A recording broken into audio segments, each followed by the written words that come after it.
Hello दोस्तों, जय हिंद। स्वागत है आपका एक बार फिर से मेरे यूट्यूब चैनल में। तो आज मैं आपको बताऊंगा कि किस तरीके से मैंने अपना पोस्ट प्रेफरेंस भरा है और किस तरीके से मैंने एडमिट कार्ड और चेकलिस्ट भरी है। बहुत सारे दोस्तों का मैसेज आया था, कमेंट आया था कि कैसे भरें, क्या करें। किसी की कोई प्रॉब्लम थी, किसी की कोई प्रॉब्लम थी। मैंने जहाँ तक हो सके मैंने सबका कमेंट का रिप्लाई दिया है। और जो भाई कोई छूट गया होगा वो अभी इस वीडियो में देख ले। ठीक है, तो मैंने कुछ इस तरीके से आपको सबसे पहले आपको उत्तराखंड अधीनस्थ सेवा चयन आयोग की साइट पे जाना होगा।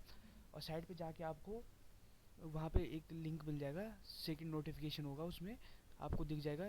लिंक कुछ इस प्रकार से होगा। उत्तराखंड पुलिस कांस्टेबल के पदों हेतु ऑनलाइन प्राथमिकता, उसको आपको ओपन करना है। ओपन करने के बाद आपको जो रोल नंबर होगा आपका, ठीक है, वो वहाँ पे सबमिट करना है। और रोल नंबर के बाद आपको आपकी अपनी जो डेट ऑफ बर्थ है वो सबमिट करनी है। और सबमिट करने के बाद आपको ये कुछ इस तरीके से दिख जाएगा। और फिर आपको पोस्ट प्रेफरेंस चुनने का ऑप्शन आएगा। जैसे मैंने चुना है उत्तराखंड जनपदीय पुलिस आरक्षी पुरुष, और सेकंड चुना है मैंने आईआरबी का, पीएससी का। ठीक है, तो फर्स्ट में मैंने सिविल चुना है, सेकंड में पीएससी चुना है। आपको भी कुछ इस तरीके से चुनना होगा, जो भी आपकी पसंद की जॉब होगी वो चुनना।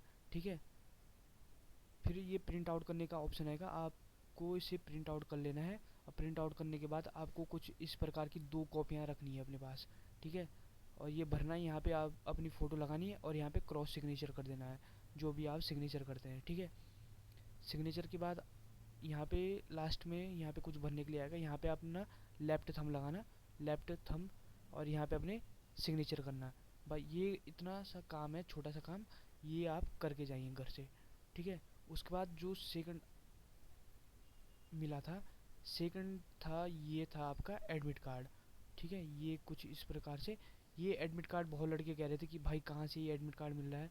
तो भाई जो आयोग ने लिस्ट जारी करी थी 250 बच्चों की, उसी के नीचे जो 2 पेज होंगे, लास्ट के 2 पेज, उसमें एक तो एडमिट कार्ड होगा और एक होगा चेक लिस्ट, जो मैं इसके बाद बताऊंगा। ठीक है, तो इस तरीके से वो एडमिट कार्ड था। इसमें फर्स्ट में जो ऑप्शन दिया था चयनित पद का नाम, तो आपने जो चयन किया है चयनित पद पुलिस आरक्षी और पीएससी। ठीक है, उसके बाद पद कोड आपको कहाँ पे मिलेगा। बहुत सारे लड़के कह रहे थे पद कोड कहाँ पे मिलेगा। ठीक है, तो ये पोस्ट कोड है, ये आपको मिलेगा कहाँ पे, जो आपका पोस्ट प्रेफरेंस है ना, ये पोस्ट प्रेफरेंस ये वाला, इस पे ये दिया है पोस्ट कोड या पद कोड। ठीक है, ये है वो पोस्ट कोड या पद कोड। ठीक है, यहाँ से आपको ये उठाना है और वहाँ पे भर देना है। एडमिट कार्ड में यहाँ पे आपको भर देना है। तो जैसे मैंने ये भर रखा है 648 355, ये कुछ इस तरीके से भरना है। अपना नाम लिखना है, पापा का नाम लिखना है, और लिखित परीक्षा का अनुक्रमांक, जो आपका रिटर्न में जो एडमिट कार्ड मिला था उसका रोल नंबर है। ठीक है, वो डालना है। टंकण यदि टंकण क्रमांक अगर है तो जिसके पास है वो लागू करें। ठीक है, अगर नहीं है तो ऐसे डैश कर दें। उसके बाद चयनित श्रेष्ठता सूची क्रमांक, मेरी 38 सीरियल नंबर था, वो मैंने डाला है। अभिलेख संरक्षा की तिथि मेरा 12 जनवरी 2026 को था, तो मैंने वो डेट डाली है। आपका जो भी है वो आप डालें। यहाँ पे एक फ़ोटो लगानी है और वहाँ पे सिग्नेचर करना है, कुछ इस तरीके से क्रॉस सिग्नेचर। ठीक है, ये हो गया। उसके बाद यहाँ पे दिनांक डालनी है जिस दिन भी आपका डीवी होगा, और लोकेशन डालनी है अधीनस्थ सेवा चयन आयोग की, यूके ट्रिपल एस सी। ठीक है, और यहाँ पे अपने सिग्नेचर करना है, अपना नाम लिखना, अपना पूरा जो डिटेल है वो लिखना, कहाँ से हो आप, क्या है, और यहाँ पे अपना मोबाइल नंबर लिखना है। ठीक है, छोटी सी बात इसमें ये थी, बस यही करना था और कुछ नहीं था। 2 कॉपियाँ इसकी करनी थी। ठीक है, उसके बाद है चेक लिस्ट, जो सबसे इम्पोर्टेंट है और सबसे ज़्यादा कंफ्यूज इसी में हो रहे हैं लड़के, क्या करें कैसे भरें। तो इसमें सबसे पहले चेक लिस्ट आपको ये मिलेगी, और इसमें दो कॉपियाँ करनी है आपको यहाँ पे अपनी फ़ोटो लगानी है, फ़ोटो लगा के क्रॉस सिग्नेचर। ठीक है, ये करना है, अपना नाम लिखना है, पापा का नाम लिखना है, अपना रोल नंबर लिखना है, और चयनित पद का नाम लिखना है, वही जो पुलिस आरक्षी जो भी है, और चयनित पद कोड वो वही है पोस्ट कोड जो पोस्ट प्रेफरेंस में था। ठीक है, बस इतनी सी यहाँ पे फिल करना है। उसके बाद ये आ गया कुछ डिटेल। डिटेल में आपको हाई स्कूल, इंटर, स्नातक, स्नातक की उपाधि, और पर स्नातक या डिप्लोमा, और ये। ठीक है, ये अभी 6 पॉइंट देखते हैं हम। हाई स्कूल का अगर आपने कब करा है, जैसे मेरा 2019 में हुआ था, 10th मेरा 2019 में हुआ था, तो मैंने ये कुछ इस तरीके से भरा है। और जो प्रमाण पत्र भी सेम डेट प्रमाण पत्र की होती है, 3 मई 30 मई 2019 को मेरा अंक तालिका जारी हुई। अब प्रमाण पत्र भी उसी डेट को हुई, क्योंकि वो दोनों सेम एक ही है।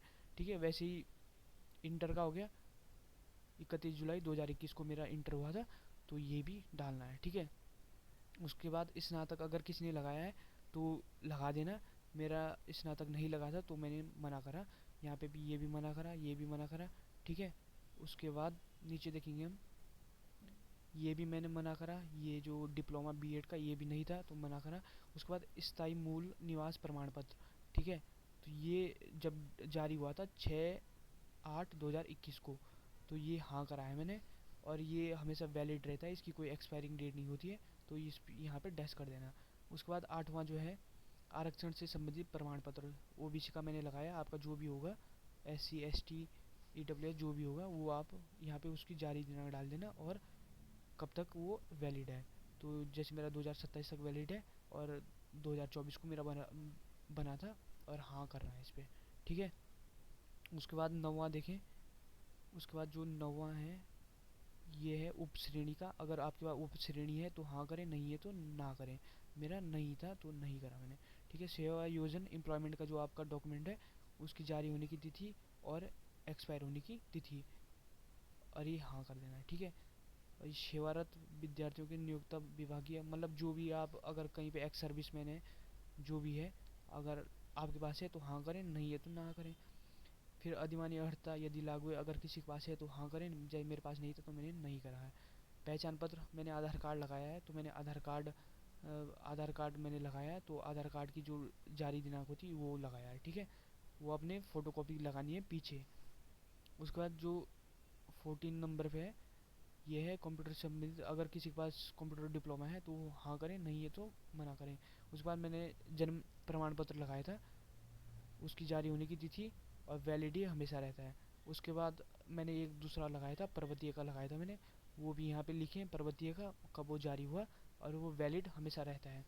और 4 रंगीन फ़ोटो, ये रंगीन फ़ोटो 4 लगेंगी। उसके बाद अपने पास एक्स्ट्रा 20 फ़ोटो तक लेके जाएं, क्योंकि वहाँ पे 2 फ़ोटो जो चरित्र प्रमाण पत्र, वो करेक्टर सर्टिफिकेट वहीं पे बन रहा है आयोग में ही, तो वहाँ पे 2 फ़ोटो उस पे लगेगी और 2 फ़ोटो इन पे लगेगी। तो मतलब मैक्सिमम 20 फ़ोटो अपने पास लेके जाना, ताकि कोई असुविधा ना हो आपको। ठीक है, पर इतनी सी छोटी सी बात है, इसमें भरना है। उसके बाद लास्ट में यहाँ पे स्थान डालना है, अधीनस्थ सेवा चयन आयोग देहरादून, और जिस दिन आपका डीवी होगा वो डे डालनी है। और संलग्नों की संख्या आपको पता होगा, संलग्नों की संख्या जैसे मैंने जहाँ जहाँ पे हाँ करा है, जैसे मैंने यहाँ हाँ करा है, यहाँ पे करा है, तो ये टोटल जितने भी होंगे आपको उतनी संलग्नों की संख्या फिल कर देनी है। जैसे 8 हो गया, 7 हो गया, जितना भी आपका संलग्नों की संख्या होगी वो करना है। यहाँ पे अपने सिग्नेचर करना है, अपना नाम लिखना है और मोबाइल नंबर लिखना है। ठीक है, बस छोटी सी ये इसमें जानकारी थी, ये आपको भरनी पड़ेगी। ठीक है, उसके बाद है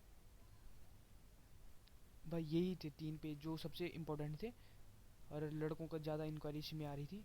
यहाँ पे भी अपनी फ़ोटो लगा दें और क्रॉस सिग्नेचर कर दें। बाद बाकी अगर आपने कोई भी मतलब आपने कोई भी डॉक्यूमेंट ले जा रखा है, आपने जैसे फॉर्म फिल के टाइम आपने कोई भी डॉक्यूमेंट लगाया है, तो उसको वहाँ पे प्रेजेंट करना ही पड़ेगा।